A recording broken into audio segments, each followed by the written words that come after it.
Keris Kiai Setan Kober 15. Bab 6, Pengampunan 2. Karya Apung Suwarna. Dengan cepat Ganjur masuk ke dalam rumah, dan dilihatnya seorang anak muda sedang makan nasi dengan lauk belut bakar beserta sambalnya. "Karebet, kau Karebet, kapan kau pulang?" tanya Ganjur. Yang ditanya tidak menjawab, mulutnya masih mengunyah nasi dan tangannya masih memegang belut bakarnya. Dia hanya menengok sebentar ke arah pamannya Ganjur. Tiba-tiba Ganjur tersadar. Dengan cepat ia menuju ke depan kemudian menutup pintunya, lalu ia pun berjalan kembali menuju ke tempat Karebet. "Karebet, bagaimana kau bisa masuk ke dalam Suranatan ini? Kau tidak terlihat oleh para prajurit Wira Tamtama?" tanya Ganjur khawatir. Yang ditanya tidak menjawab, hanya menunjukkan cetting yang sudah kosong. "Habis paman, nasinya sudah saya habiskan," kata Karebet. "Karebet, kalau kau terlihat prajurit Wira Tamtama, kau bisa ditangkap," kata Ganjur. Karebet tidak menjawab, ia minum air beberapa teguk, lalu ia pun membereskan cetting dan peralatan makan lainnya, dan dibawanya ke belakang. Pamannya mengikuti dari belakang sambil berkata, "Kau bisa ditangkap Karebet, dan kalau Kanjeng Sultan tahu kau di sini, kau bisa dihukum dengan hukuman yang lebih berat lagi." "Paman, sebetulnya aku sudah mendapat pengampunan dari Kanjeng Sultan," kata Karebet. "Dari dulu kau memang senang bercanda Karebet," kata pamannya. "Tidak paman, aku tidak bercanda. Kanjeng Sultan Trenggana memang memberi pengampunan kepadaku. Besok lusa aku sudah bisa bertugas lagi sebagai Lurah Wira Tamtama," kata Karebet. "Cepat sekali," kata Ki Ganjur. "Ya paman, memang cepat," kata Karebet.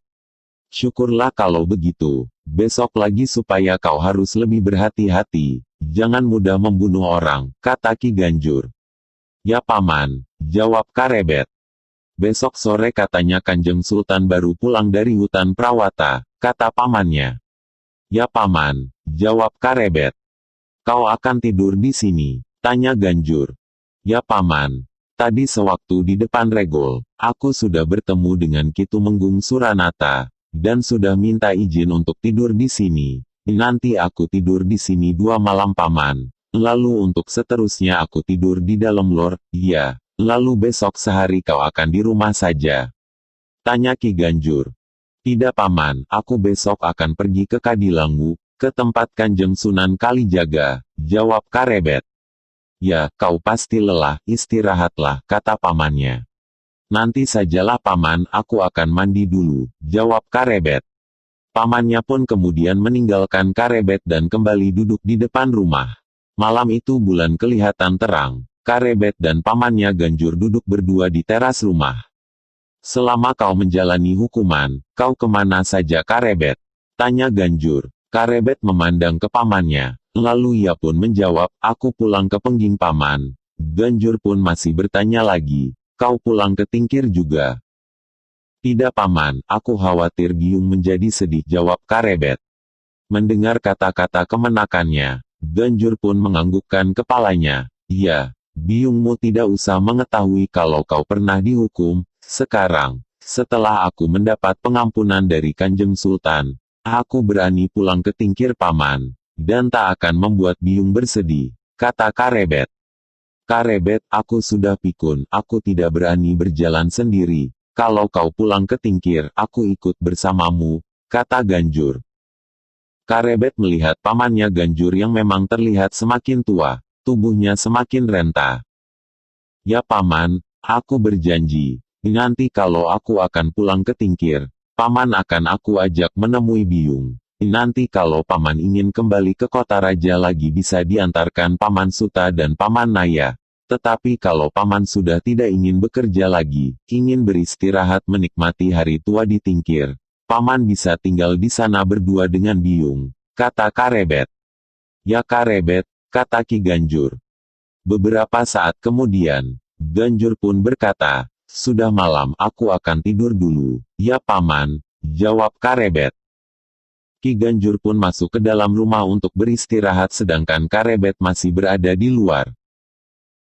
Ketika malam semakin larut, Karebet pun masuk ke dalam rumah untuk beristirahat. Setelah sehari penuh ia berlari dan berjalan cepat dari hutan Prawata ke kota Raja Demak. Di langit bulan bersinar terang. Karebet pun tidur nyenyak di dalam Suranatan. Fajar menyingsing di ufuk timur. Suara kokok ayam jantan terdengar di sela-sela udara pagi yang dingin di kota Raja Demak. Pagi itu, setelah matahari semakin tinggi, terlihat seorang pemuda sedang berjalan keluar dari pintu gerbang dalam Suranatan. Pemuda itu berjalan dengan langkah yang tidak tergesa-gesa, dan ia akan pergi menuju desa Kadilangmu.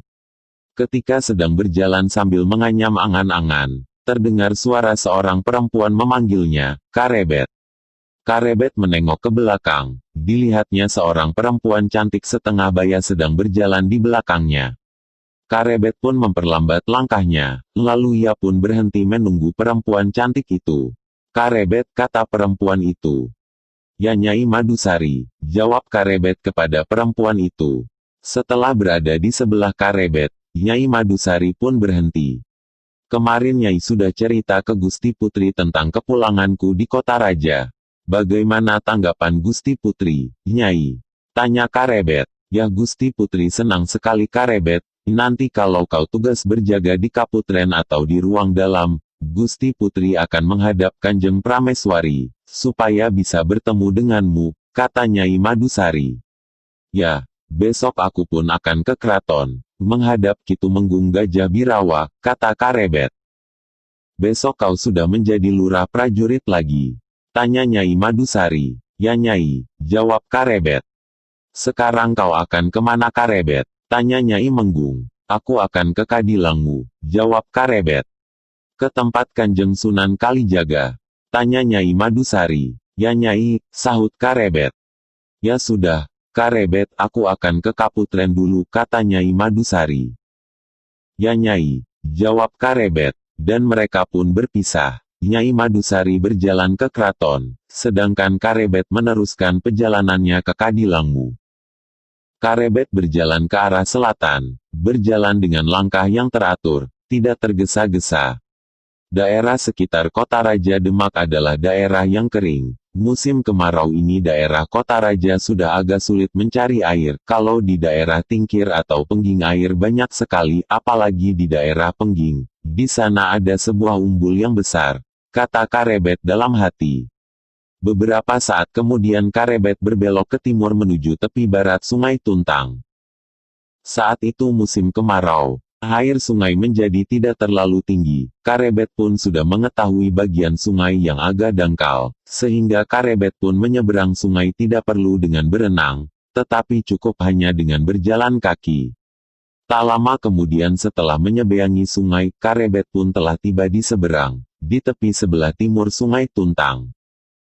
Inilah desa Kadilangmu, memang dekat, tidak terlalu jauh dari kota raja, kata Karebet dalam hati.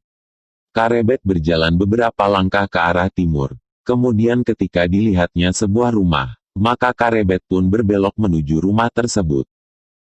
Dari pintu depan, Karebet berjalan menuju ke halaman. Dilihatnya beberapa santri membawa air untuk mengisi padasan maupun mengisi kolam tempat wudhu. Sedangkan di depan pintu, dilihatnya seorang santri yang sudah agak tua, menyambutnya dengan ramah.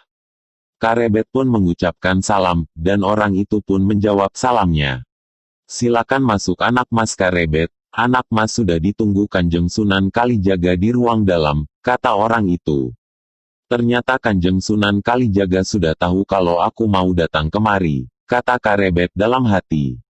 "Silahkan anak mas, silakan masuk," kata santri itu. "Terima kasih. Maaf, apakah Kanjeng Sunan Kalijaga saat ini sedang menerima tamu?" tanya Karebet. "Tidak, sekarang Kanjeng Sunan memang sedang menunggu Mas Karebet. Kalau kemarin memang ada 2 orang tamu yang belajar di sini beberapa hari. Mungkin Mas Karebet sudah pernah bertemu dengan orang itu," kata orang itu. "Siapa namanya?" tanya Karebet. "Ki Pemanahan dan Ki Penjawi. Mereka sekarang menjadi murid Kanjeng Sunan Kalijaga. Di sini sudah beberapa hari. Baru kemarin mereka berdua pulang ke Sela," kata santri itu menjelaskan. Karebet mengangguk-anggukkan kepalanya, dan ia pun berkata, "Baik, aku mau menghadap Kanjeng Sunan. di ruang manakah saya bisa menemui Kanjeng Sunan? Silakan, mari saya antar ke ruang dalam, kata santri itu. Santri itu pun kemudian mengantarnya ke sebuah ruangan di dalam, lalu ia pun mempersilahkan Karebet untuk masuk ke ruangan. Karebet berdiri di depan pintu mengucapkan salam, dan dari dalam ruangan terdengar ada suara yang menjawab salamnya. Silakan masuk Karebet, kata orang yang berada di dalam. Karebet pun kemudian masuk ke dalam ruangan, dilihatnya seorang tua memakai pakaian serba wulung memegang sebuah tasbih, berwajah teduh bermata tajam, bibir tersenyum, duduk bersila di atas sebuah amben kayu yang pendek tetapi agak lebar. Duduklah Karebet, kata Kanjeng Sunan Kalijaga. Terima kasih Kanjeng Sunan, kata Karebet. Wajah Kanjeng Sunan Kalijaga tidak banyak berubah sejak ia melihatnya di desa Tingkir, ketika ia sedang menunggu padi gagah di dalam sebuah gubuk di sawah. Kau selamat Karebet, kata Sunan Kalijaga. Atas pangestu Kanjeng Sunan, saya baik-baik saja, jawab Karebet. Dari tubuhmu terlihat sebuah teja yang memancar sebesar sadalanang, kau sudah semakin dekat dengan Kamukten Karebet, kata Kanjeng Sunan Kalijaga. Terima kasih Kanjeng Sunan, jawab Karebet. Kau sudah kembali lagi ke kota raja? Tanya Kanjeng Sunan. Sudah Kanjeng Sunan. Kesalahan saya sudah diampuni oleh Kanjeng Sultan Trenggana, jawab Karebet. Ya, syukurlah. Lalu apa maksudmu menemui aku Karebet? Tanya Kanjeng Sunan. Saya ingin belajar, saya ingin menjadi murid Kanjeng Sunan Kalijaga, jawab Karebet. Bagus Karebet, kata Kanjeng Sunan Kalijaga sambil mengangguk-anggukkan kepalanya, bagus kalau kau mau belajar di Kadilangmu. Beberapa hari yang lalu cucu Ki Ageng Sela juga datang kemari. Kau pasti sudah tahu orangnya, anak dari Nis yang bernama Pemanahan dan anak angkatnya yang bernama Penjawi, kata Sunan Kalijaga. Kakang Pemanahan dan Kakang Penjawi adalah saudara seperguruan. Sewaktu kami bersama-sama belajar olah kanuragan di perguruan Selak Kanjeng Sunan, kata Karebet. Ya, nantinya kau akan sering bertemu. Mereka juga belajar di sini, kata Kanjeng Sunan Kalijaga. Ya Kanjeng Sunan, jawab Karebet. Karebet, setiap ada waktu luang, kau bisa pergi ke Kadilangmu, kau bisa belajar di sini. Meskipun kau tidak menginap di sini, iya, Kanjeng Sunan, kata Kanjeng Sunan Kalijaga.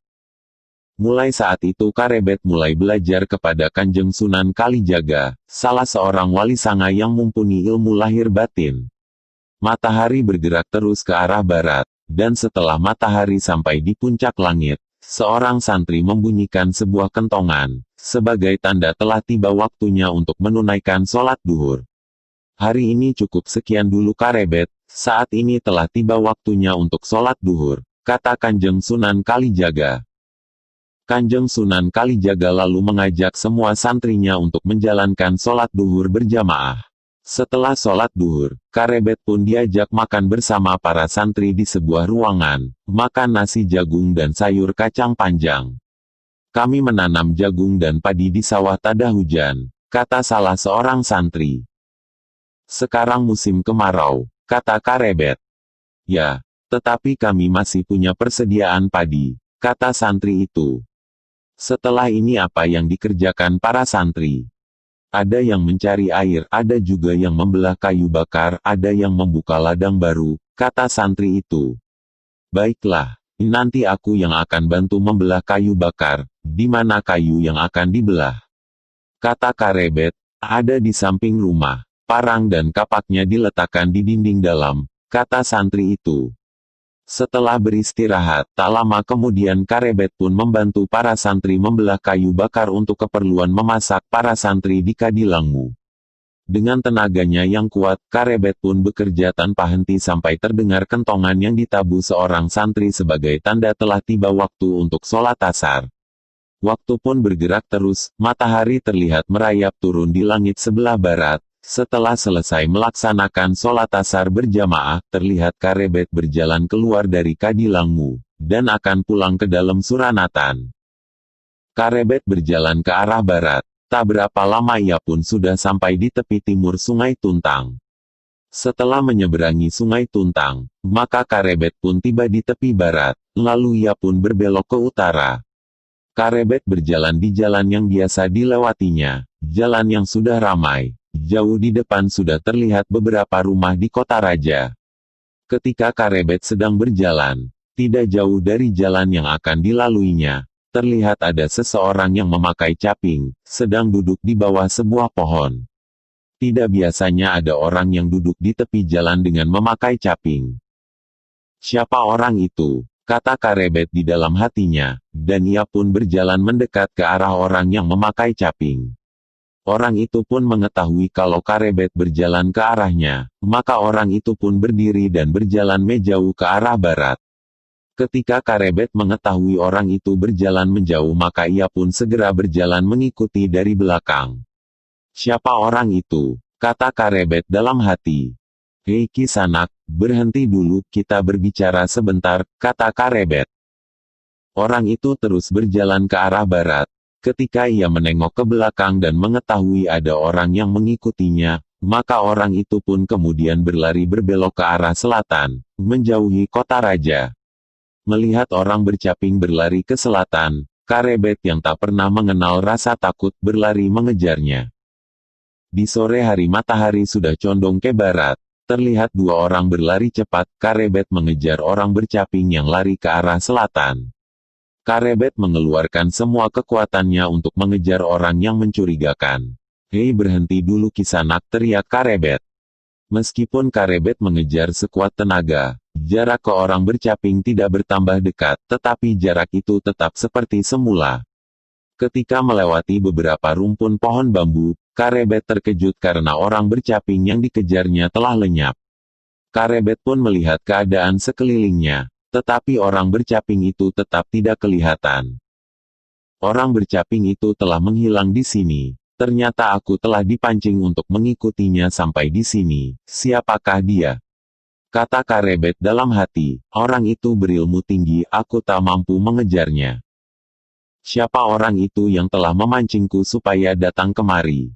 Saat ini Kanjeng Sultan masih dalam perjalanan pulang dari hutan Prawata beserta kedua tumenggungnya. Lalu siapa?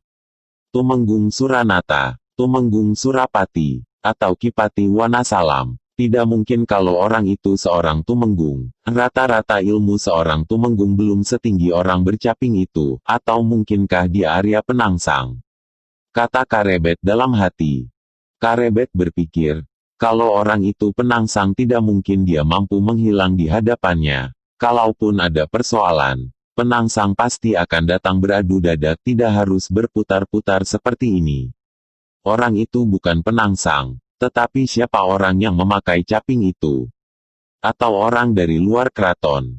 Kata Karebet dalam hati.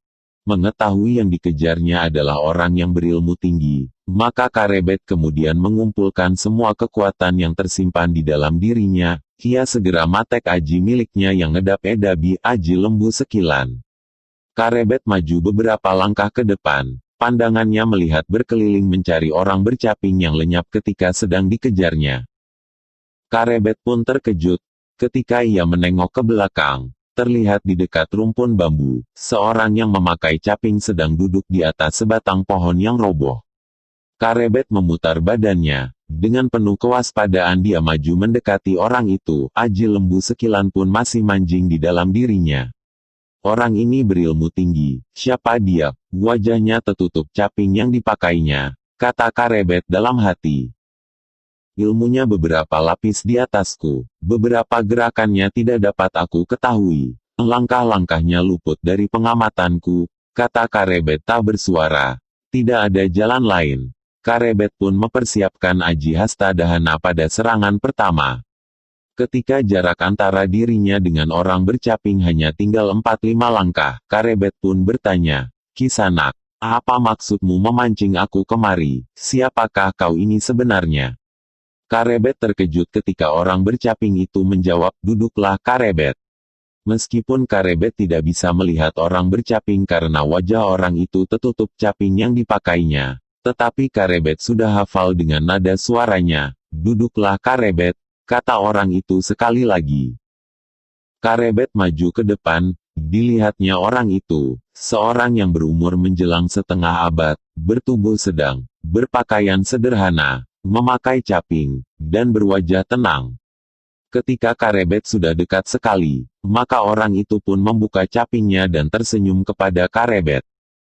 Ternyata Siwa yang memancingku datang kemari, kata Karebet sambil melangkah maju. Diciumnya tangan orang itu.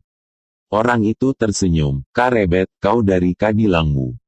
Yawa, sekarang saya telah menjadi murid Kanjeng Sunan Kalijaga, Siwa Kebo Kanigara mau kemana? Tanya Karebet. Karebet pun duduk di samping orang telah melepas capingnya, yang ternyata adalah uanya, Kebo Kanigara, kakak dari ayahnya, Kebo Kenanga. Aku memang mencarimu. Beberapa waktu yang lalu aku mampir di Pengging. Ternyata kau baru saja datang ke sana, lalu pergi lagi, kata uanya. Yawa, sahut Karebet. Aku dengar kau diusir dari kota raja, kata Kebo Kanigara.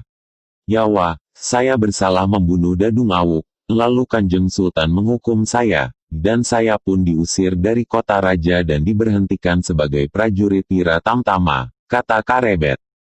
Sekarang kau sudah diperbolehkan kembali di kota raja lagi. Tanya Kebo Kanigara. Yawa, kemarin saya sudah mendapat pengampunan dari Kanjeng Sultan, dan besok saya sudah bertugas sebagai lurah Wira Tamtama lagi, kata Karebet. Setelah kau bertemu aku di Alas Roban beberapa waktu yang lalu kau pergi ke kota raja menjadi prajurit Wira Tamtama. Bagaimana ceritanya? Tanya Ki Kebo Kanigara. Gini wak, kata Karebet. Dan mulailah ia bercerita mulai saat berpisah dengan uanya Ki Kebo Kanigara di Alas Roban. Selanjutnya diceritakan juga ketika ia bertemu dengan Kanjeng Sunan Kalijaga sewaktu berada di sebuah gubuk di sawah. Lalu ia pun pergi ke Demak dan diangkat menjadi prajurit Wira Tamtama. Kemudian ia bercerita telah melakukan kesalahan membunuh Dadung Awuk sehingga dihukum oleh Kanjeng Sultan, dicopot dari Wira Tamtama dan diusir dari kota raja. Lalu diceritakan pula pertemuan dengan saudara seperguruan ayahnya, Ki Ageng Butuh dan Ki Ageng Ngerang. Karebet juga bercerita ketika ia bertemu dengan Ki Buyut Banyu-Biru sampai membunuh Kebon Danu di perkemahan hutan Prawata. Tidak lupa diceritakan pula hubungannya dengan Sekar Kedaton, putri Mas Cempaka. Kebo Kanigara mendengarkan cerita Karebet sambil berpikir, bagaimana mencarikan jalan terbaik untuk Karebet, karena ia berangan-angan, sudah saatnya keponakannya, yang mempunyai darah Pengging dan masih merupakan keturunan Raja Majapahit, bisa menjadi raja di tanah Jawa. Jadi Kanjeng Sunan Kalijaga mengatakan kau sebagai seorang calon raja, dan menyuruhmu untuk pergi ke Demak. Tanya uanya. Yawa, Kanjeng Sunan mengatakan itu ketika melihat saya di desa Tingkir, jawab Karebet. Lalu Ki Ageng Butuh telah melihat Pulung Kaprabon sudah manjing ke dalam tubuhmu. Tanya Kebo Kanigara. Yawa, Ki Ageng Butuh memang berkata begitu, kata Karebet. Kemudian tentang hubunganmu dengan putri Mas Cempaka, apakah Sekar Kedaton mencintaimu? Tanya Kebo Kanigara. Yawa, ketika saya diusir dari kota raja, ini Mas Cempaka sampai jatuh sakit, jawab Karebet. Karebet, aku beri gambaran sekilas suasana Keraton Demak saat ini. Andaikan nanti kau diambil menantu oleh Sultan Trenggana, jalan yang kau akan tempuh masih panjang. Jangan bertindak tergesa-gesa, jangan enggege mangsa, biarlah semua berjalan apa adanya, biarlah semua berjalan sebagaimana mestinya, kata Kebo Kanigara. Yawa, kata Karebet. Kalau dilihat dari Trah Trenggana, misalnya Sultan Trenggana lengser Kaprabon, masih ada dua orang yang lebih berhak menjadi raja. Urutan pertama adalah anak Sultan Trenggana, yang bernama Bagus Mukmin yang biasa dipanggil Pangeran Arya. Sedangkan urutan kedua adalah Pangeran Hadiri atau Pangeran Hadirin, menantu Sultan Trenggana, kata Kebo Kanigara. Karebet, kalau kau menjadi menantu Sultan Trenggana, kau akan berada di urutan yang ketiga. Kau dan Pangeran Hadiri adalah sama-sama menantu Sultan Trenggana, tetapi Pangeran Hadiri berada di urutan yang lebih tua, sehingga dia lebih berhak atas tata Demak, kata uanya. Sedangkan anak bungsu Sultan Trenggana, adik Sekar Kedaton yang bernama Pangeran Timur, masih terlalu kecil, sehingga kelihatannya masih terlalu jauh untuk dimasukkan ke dalam persaingan perebutan tahta Kesultanan Demak, kata Kebo Kanigara. Karebet mendengarkan semua perkataan uanya dengan penuh perhatian. Satu lagi yang harus kau perhitungkan adalah Penangsang, putra dari Pangeran Sekar Sedalepen, kata uanya. Karebet, ada dua terah yang bersaing di dalam keraton Demak. Terah Trenggana bersaing dengan terah Sekar Sedalepen, cerita uanya. Raden Patah, Sultan Demak pertama mempunyai 4 anak. Anak yang pertama Pangeran Pati Unus yang lebih dikenal dengan nama Pangeran Sabanglor. Dia menjadi Sultan Demak yang kedua menggantikan Raden Patah. Lanjut cerita uanya. Anak Raden Patah yang kedua Pangeran Suryawiyata, telah dibunuh oleh Pangeran Arya, kemudian namanya lebih dikenal sebagai Pangeran Sekar Sedalepen. Pangeran Sekar yang meninggal di tepi sungai. Dia adalah ayahanda Penangsang, cerita uanya. Anak Raden Patah yang ketiga Pangeran Trenggana yang menjadi Sultan Demak yang ketiga menggantikan Pati Unus, sedangkan anak Raden Patah yang keempat perempuan, Ratu Mas dan saat ini berada di Cirebon, kata Kebo Kanigara menjelaskan panjang lebar. Penangsang juga berhak atas tahta, kalau saja ayahnya, Pangeran Sekar Sedalepen tidak dibunuh oleh Pangeran Arya, sepeninggal Pati Unus sebagai Sultan Demak kedua. Kemungkinan Pangeran Sekar Sedalepenlah yang akan menjadi Sultan Demak ketiga, bukan Trenggana, cerita uanya. Ayahanda Penangsang, Pangeran Sekar Sedalepen meninggal karena ditusuk keris Kiai Brongot Setan Kober, kata Kebo Kanigara. Keris Kiai Setan Kober, tanya Karebet. Ya, Pangeran Suryawiyata, ayah dari Penangsang mati ditusuk keris Kiai Setan Kober oleh Pangeran Arya, kata Kebo Kanigara. Pangeran Suryawiyata atau sering disebut dengan Pangeran Sekar pada saat meninggal, berada di tepi sungai, sehingga ia disebut juga Pangeran Sekar Sedalepen. Kebo Kanigara berhenti sebentar, dan ia pun menarik napas dalam-dalam. Keris Kiai Setan Kober adalah keris pusaka milik Kanjeng Sunan Kudus. Keris itu dipinjam Pangeran Arya lewat istri Sunan Kudus tanpa sepengetahuan Kanjeng Sunan Kudus. Lalu keris itu dipakai untuk membunuh Sekar Sedalepen. Dan saat ini keris Kiai Setan Kober berada di Panti Kudus, kata Kebo Kanigara. Karena Pangeran Sekar Sedalepen telah meninggal, dan saat itu anaknya yang bernama Penangsang masih kecil, dan ketika Pati Unus yang menjadi Sultan Demak kedua telah meninggal, maka Pangeran Trengganalah yang menjadi Sultan Demak ketiga, kata uanya. Aku tidak tahu apakah saat ini Arya Penangsang sudah mengetahui siapa pembunuh ayahnya. Tetapi selama Sultan Trenggana masih hidup, Arya Penangsang tidak akan mampu membalas dendam atas kematian ayahnya karena Penangsang tidak akan mampu mengimbangi ilmu Sultan Trenggana dan Penangsang tidak mau menentang raja, karena bisa dianggap sebagai pemberontak, yang harus melawan seluruh kekuatan prajurit Kesultanan Demak, kata uanya. Nah itulah alur cerita dari Terah Sekar Sedalepen. Dan kalau diurut dari Raden Patah, garis keturunan langsung anak laki-laki saat ini hanya ada 3. Penangsang, Pangeran Arya dan Pangeran Timur yang saat ini masih anak-anak, cerita uanya. Tidak ada yang tahu isi hati orang lain. Mungkin pada suatu saat nanti Penangsang juga mempunyai keinginan menjadi raja karena ia adalah anak laki-laki keturunan langsung dari Raden Patah, Sultan Demak pertama dan melihat watak Penangsang yang pemarah dan tak kenal takut, maka tidak mungkin dia akan membiarkan ayahnya mati dibunuh tanpa balas. Diamnya Penangsang saat ini adalah seperti api dalam sekam, dendamnya akibat ayahnya dibunuh Pangeran Arya. Suatu saat nanti pasti akan meledak, kata uanya.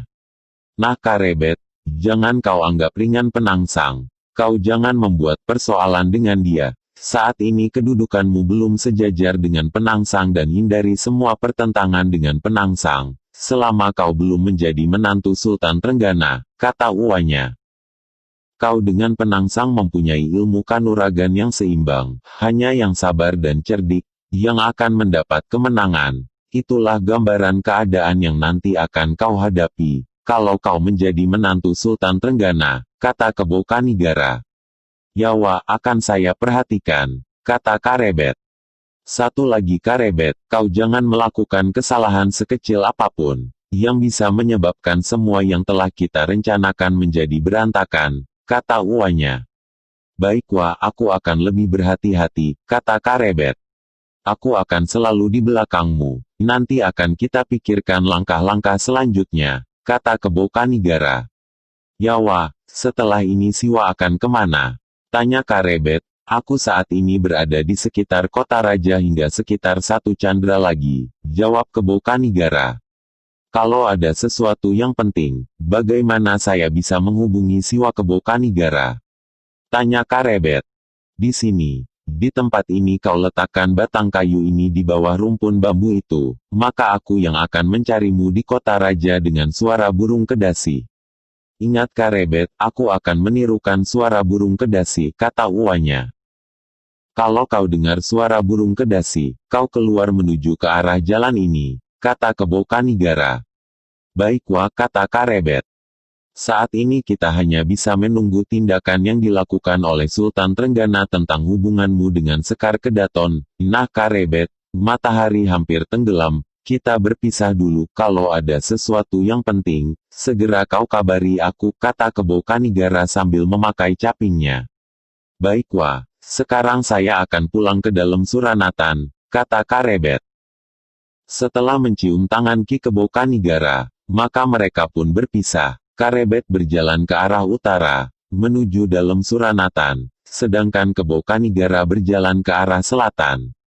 Karebet berjalan terus memasuki kota raja dan tak lama kemudian Karebet pun sudah masuk pintu gerbang dalam Suranatan.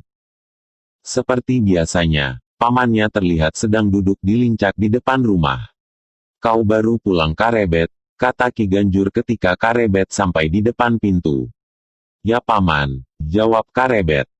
Rombongan Kanjeng Sultan sudah pulang dari hutan Prawata, kata Ki Ganjur. Kapan rombongan Kanjeng Sultan lewat di depan? Tanya Karebet. Baru saja, kata pamannya. Ya Paman, sekarang aku mau mandi dulu, kata Karebet langsung masuk ke dalam rumah. Setelah mandi dan membersihkan badan, maka Karebet pun kemudian duduk pula di sebelah Ki Ganjur. Kau bertemu dengan Kanjeng Sunan Kalijaga? Tanya Ki Ganjur. Ya Paman, aku bertemu Kanjeng Sunan, kata Karebet. Bagus, belajarlah mengaji ke Kadilangmu, kata Ganjur. Ya Paman, kata Karebet. Kau tidak makan, masih ada nasi di dalam geledek, kata pamannya. Tidak Paman, aku tidak lapar, kata Karebet. Keduanya lalu berbincang-bincang sampai mendekati Waya Sepi Wong. Karebet, aku akan tidur, kata Ki Ganjur. Ya Paman, aku juga sudah mengantuk, kata Karebet, dan mereka pun masuk ke dalam rumah. Malam semakin larut, suara kentongan yang dipukul dengan nada darah muluk telah terdengar. 2 orang yang berada di rumah Paman Ganjur di dalam Suranatan pun telah tertidur nyenyak. Matahari telah muncul di langit sebelah timur, semakin lama semakin tinggi. Pagi yang cerah. Karebet berjalan menuju ke keraton, untuk mengawali tugasnya sebagai seorang lurah wira tamtama setelah mendapat pengampunan dari Kanjeng Sultan. Ketika Karebet memasuki pintu gerbang keraton, penjaga pintu gerbang menyalaminya. Penjaga itu berdecak kagum padanya. Ternyata cerita Karebet membunuh kerbau liar yang mengamuk, sudah tersebar ke semua prajurit di kota raja. Apalagi sepulang dari hutan Prawata. Ada 6 orang prajurit yang terluka ketika melawan amukan kerbau liar. Kau luar biasa Karebet, kerbau itu mati terkena pukulan tanganmu, kata penjaga pintu gerbang keraton.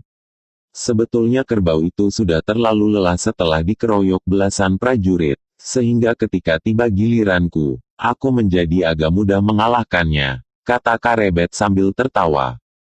Prajurit itu tersenyum, dia sama sekali tidak percaya atas penjelasan Karebet. Kau sudah menjadi lurah wira tamtama lagi? Tanya prajurit itu. Belum, mudah-mudahan nanti Ki Tumenggung Gajah Birawa memberi aku sebuah selendang cinde berwarna merah, kata Karebet sambil tersenyum. Prajurit penjaga pintu gerbang pun tertawa tetapi tetap saja ia masih heran akan kekuatan yang dimiliki oleh Karebet. Belasan prajurit terlatih yang dipimpin oleh Rangga Pideksa, tidak bisa mengalahkan seekor kerbau liar, malah 6 orang prajurit telah terluka. Tetapi akhirnya kerbau itu mati terkena pukulan telapak tangan Karebet. Prajurit itu masih memandang Karebet yang berjalan menjauh menuju ruang Wira Tamtama. Karebet pun melanjutkan langkahnya menuju ruang Wira Tamtama untuk menemui Kitumenggung Gajah Birawa. Karebet pun berjalan menuju ruang Wira Tamtama. Di dalam ruangan hanya ada seorang prajurit Wira Tamtama. "Saya akan menunggu kedatangan Kitumenggung Gajah Birawa," kata Karebet. Beberapa saat kemudian Tumenggung Gajah Birawa datang di ruang Wira Tamtama, kemudian Kitumenggung pun menyuruh Karebet supaya mendekat. "Karebet, seperti keputusan Kanjeng Sultan kemarin, kau sudah mendapat pengampunan. Mulai hari ini kau kembali bertugas sebagai seorang lurah Wira Tamtama," kata Tumenggung Gajah Birawa. "Terima kasih Kitumenggung," kata Karebet. Lalu Kitumenggung pun mengambil sebuah bungkusan dan diberikan kepada Karebet. "Itu pakaian lurah Wira Tamtama milikmu yang dulu, masih aku simpan. Sekarang bisa kau pakai lagi," kata Kitumenggung sambil memberikan pakaian milik Karebet. "Untuk hari ini, sementara kau bertugas di ruang dalam, untuk selanjutnya, tugasmu nanti akan diatur sesuai kebutuhan," kata Tumenggung Gajah Birawa. "Ya Kitumenggung," kata Karebet. "Sekarang kau bisa mulai bertugas di ruangan dalam," kata Kitumenggung. "Terima kasih Kitumenggung, saya ke ruang dalam dulu," kata Karebet setelah menerima pakaian lurah Wira Tamtama miliknya. Karebet pun segera keluar dari ruangan Wira Tamtama dan menuju ruang ganti pakaian dan selanjutnya berjaga di ruang dalam. Tumenggung Gajah Birawa memandang Karebet sampai hilang di balik pintu, dan Kitumenggung yang pernah mencoba beradu kekuatan melawan Karebet, menjadi semakin heran dengan kekuatan Karebet yang mampu membakar kepala kerbau dengan sekali pukulan telapak tangan. Karebet memang berilmu tinggi," kata Tumenggung Gajah Birawa dalam hati.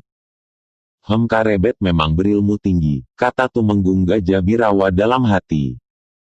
Matahari terus merambat naik. Menjelang tengah hari, Karebet bersama seorang prajurit lainnya yang berjaga, melihat Nyai Madusari keluar dari kaputren menuju ke arah ruang dalam.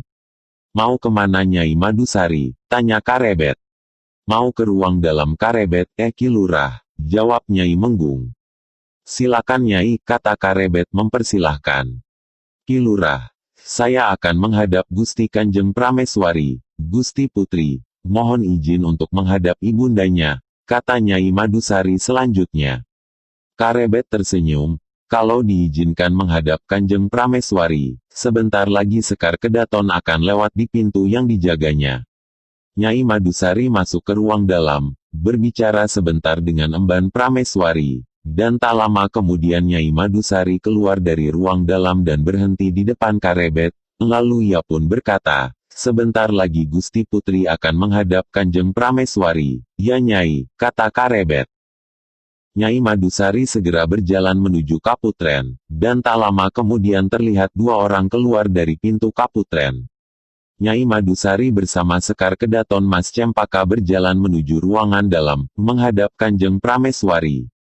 Ketika sampai di depan Karebet, Nyai Madusari mengajak penjaga yang lain untuk berbicara, sedangkan Sekar Kedaton berhenti di depan Karebet, dan perlahan-lahan Putri Mas Cempaka pun berkata, "Kau selamat Karebet?" "Ya Gusti Putri, saya baik-baik saja," jawab Karebet. "Kau tambah kurus Karebet," kata Mas Cempaka. Karebet tersenyum. Sekar Kedaton melihat senyum Karebet merasa, senyum inilah yang dirindukan selama ini, senyum yang telah membuatnya nyaman sekaligus membuatnya mabuk kepayang. "Ya Gusti Putri, janji saya untuk kembali ke kota raja sudah saya tepati," kata Karebet. "Ya, tapi terlalu lama Karebet," kata Mas Cempaka. "Kesempatan baru datang sekarang Gusti Putri," kata Karebet. Sekar Kedaton hanya tersenyum mendengar perkataan Karebet. "Saya dengar Gusti Putri jatuh sakit," kata Karebet selanjutnya. "Ya, itu semua gara-gara kau Karebet," kata Sekar Kedaton sambil tersenyum. "Sebetulnya sejak aku sakit, kesalahanmu sudah diampuni oleh Ayahanda Sultan, Karebet," kata Mas Cempaka. Sekar Kedaton melihat sekelilingnya. Dilihatnya prajurit yang satu lagi masih berbincang dengan Nyai Madusari. Dan ketika tidak ada seorang pun yang memperhatikannya maka Putri Mas Cempaka berbisik, "Kau berani membawa aku lari keluar dari keraton Karebet?"